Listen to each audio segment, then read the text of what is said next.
Welcome back to InventRightTV. Please subscribe down below if you haven't already. Okay, during this segment, I'm bringing on a person that has been selling, designing, protecting tools for over 25 years, and he's going to show you how he did it.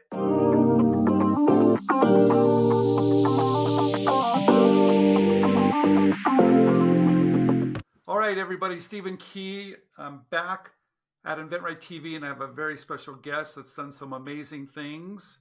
John, thank you for coming on InventRightTV. Yeah, thanks for having me.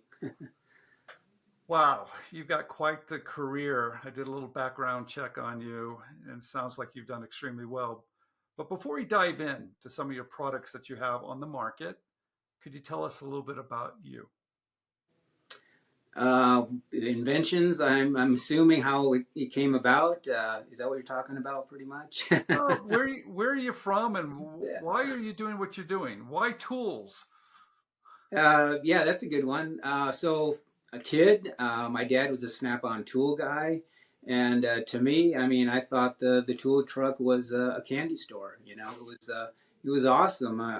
I'd go with them. Didn't matter what kind of a job a person was working on. There was a tool to make that job easier. So yeah, it just kind of came natural as far as to think with regard to tools. Okay. And so when I was about 23, I was pinstriping cars and putting that rubber molding alongside cars. And the industry really needed some better cutting tools.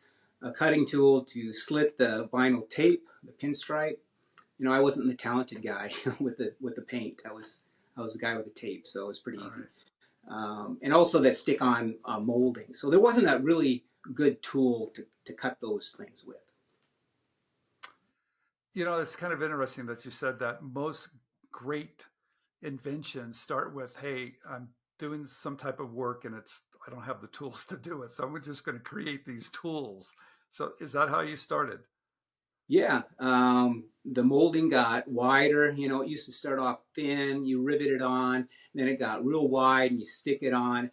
And what I needed was, I remember I got a job, it was 40 trucks, 40 new trucks, and we got to put molding on all of them.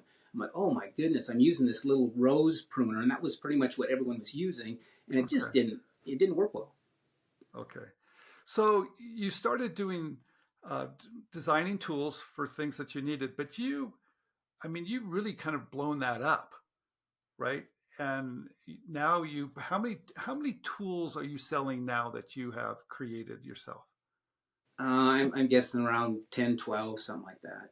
And are they all cutting tools from where you started? Yeah, that's one person told me, said, "Man, everything you make is a cutting tool. Can't you expand off that?" And I'm like, "No, I guess not. I'm not that smart." Well, so the tool industry is very competitive, and you've done very well. I remember reading something about you and Sears. Could you tell that story?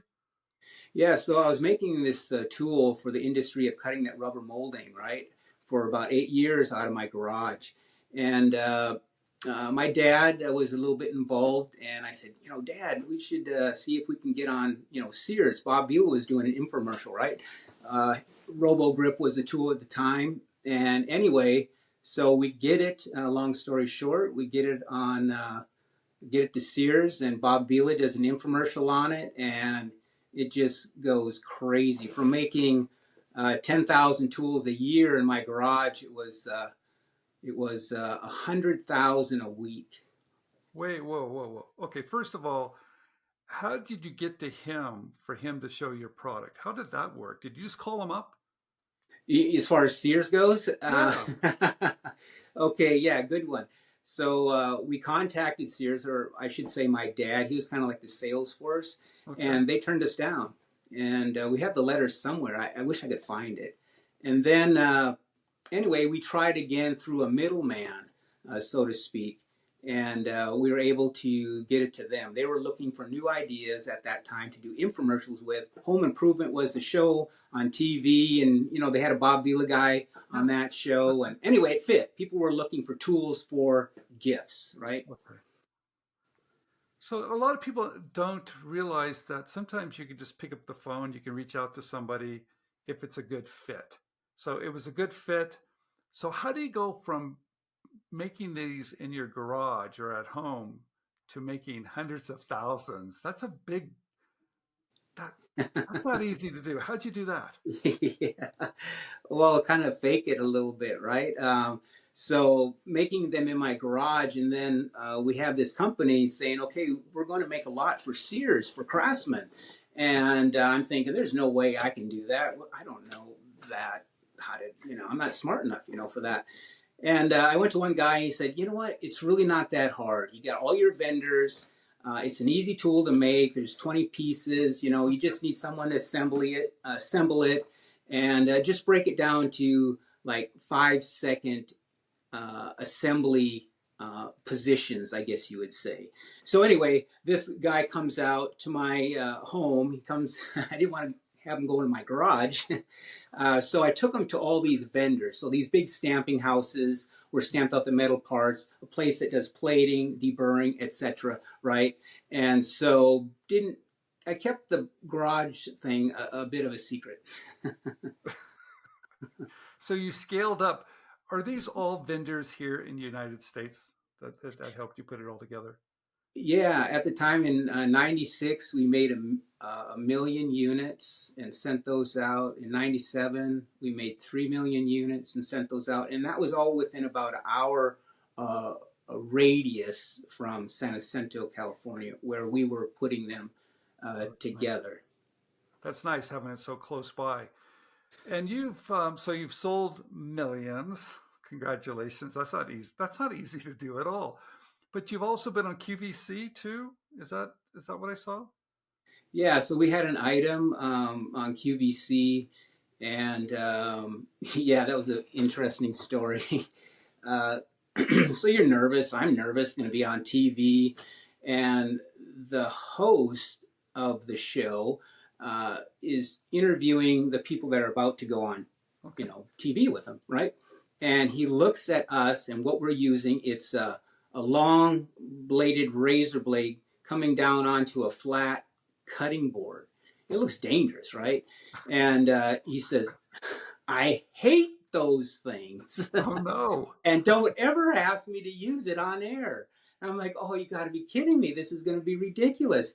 And so anyway, we end up going on air. And he said, by the way, it's going to be a live audience. Are you okay with that? And I was like, oh my goodness, no, I'm not okay with anything. And but anyway, the way it turns out is he ends up using it. We cut through an avocado in a pit. He calls people from the audience, which he said he would never do, to come and use it. And so, yeah, it was a sold out success on QVC. Incredible. You've got something in the background. What am I looking at here? Those photographs. Are those patents? Yeah, those are, my wife did that. So one is the trampoline game you play, and that was a big loss for me financially on that one. And the other one is a cutter. Okay. It was kind of a similar idea, but it uses a standard blade, and right now it's at Home Depot. It was sold as a Craftsman Edge when Sears was in business. Okay. Yeah. So you're a patent holder. How many patents do you have? I'm guessing maybe 30, 35 now. So you protect things. Yeah, and after listening to your show, I think I was too aggressive on that. I think I could have saved a lot of money. So who do you work with? How does that all work? Okay, so I do have kind of an interesting story about that, just real quick. So about the patent guy, right? Okay. So I go to a patent guy in the very beginning, and this is an older gentleman, and he ends up dying. And I move, and the patent goes abandoned. Okay. And then the second attorney says, well, you know what? It's changed so much. Let's go ahead and apply for a different patent. Okay. But ironically, that one was denied because of prior art, the original, abandoned. patent. So I go to a third attorney, and he tries to revive the original patent. Okay. And then it was denied. And then so I go to his office, and it's a high rise. It's a beautiful office. I'm just a kid, you know. I'm only 25 years old, and I said, "Come on, man. There's got to be some way. I mean, I'm making 100,000 tools a week at this time. And I have no protection.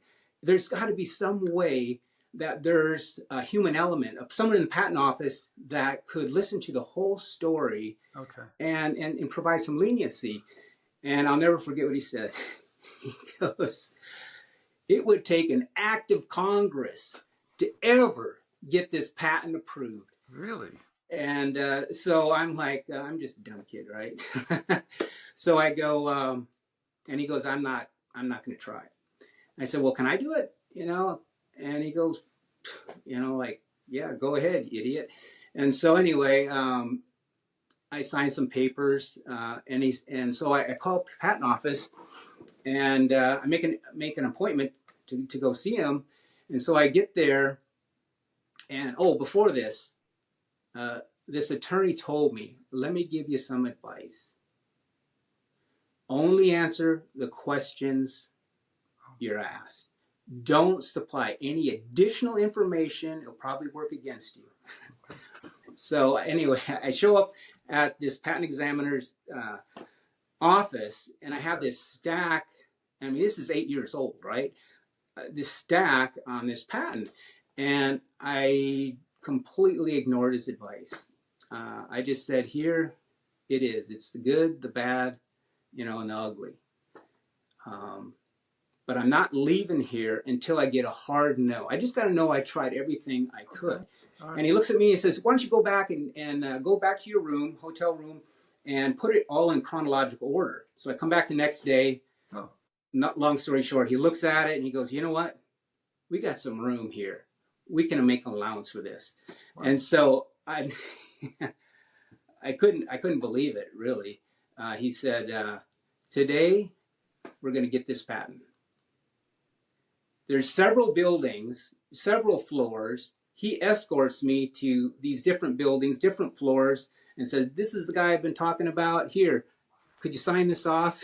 And that day I got it. And he was so happy doing it. He loved it. And it was amazing. It just taught me something. Okay. You know, persistence is everything. It pays off. And the experts, they don't always have the answers. So you have to be very. So you don't do that with every patent you have, do you? Yeah, it'd be wore out. No. So I've had six patent attorneys. Like I said, the first one died. The next one retired. The next one, I really didn't like his personality. The next one worked in the patent office, and he was way too detailed. It drove me crazy. And then I went on the internet, and I just saw this name pop up, Quick Patents, and I thought, you know what, I'm going to try this one. And the prices were good. And then I thought, you know what, he's probably not that good. But I'm just going to go with it. And come to find out, for me, it was a perfect fit. It really was. He didn't talk too much, and what he had to say was valid. He would turn me down and say, "Don't pursue this. This isn't patentable." And his prices, you know, I don't know. I love the guy. It sounds like he gave you good business advice too. Yeah, he did. Yep, he knew what he was talking about, and he was quick, like his name says. Kevin Prince. Yeah. Okay, so you've got the protection. You're selling millions of them.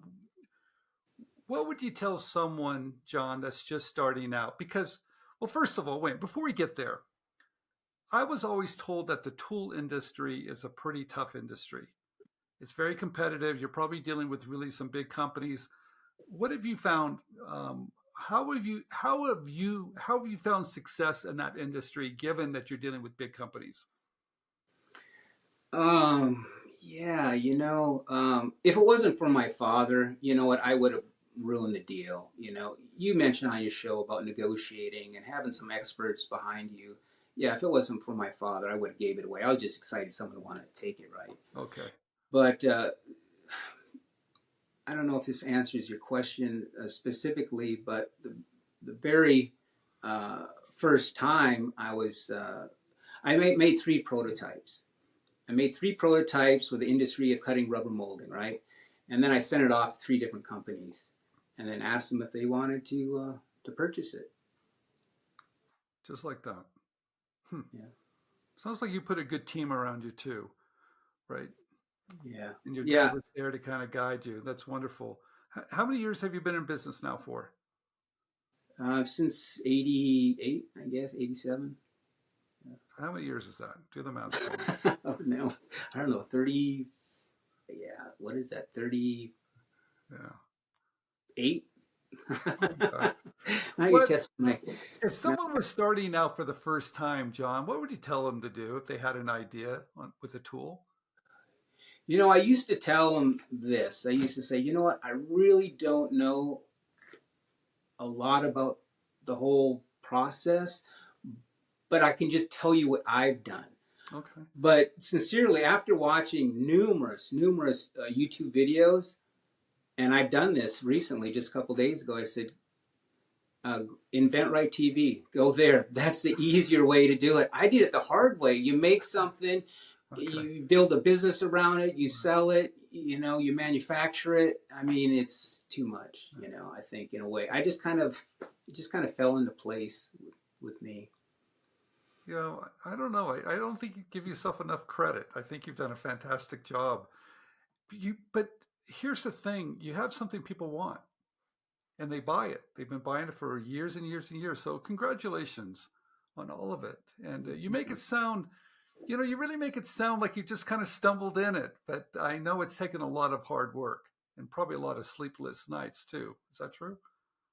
Yeah, I think you mentioned it too, and I've heard other inventors. You get something stuck in your head and you can't get it out. It's almost a curse, in a way. Good and bad. You just can't stop thinking about it, and you try to sometimes. John, Yeah. thank you so much for coming on Invent Right TV, and congratulations on all your success. All right. Thank you. Thank you for having me. This was nice.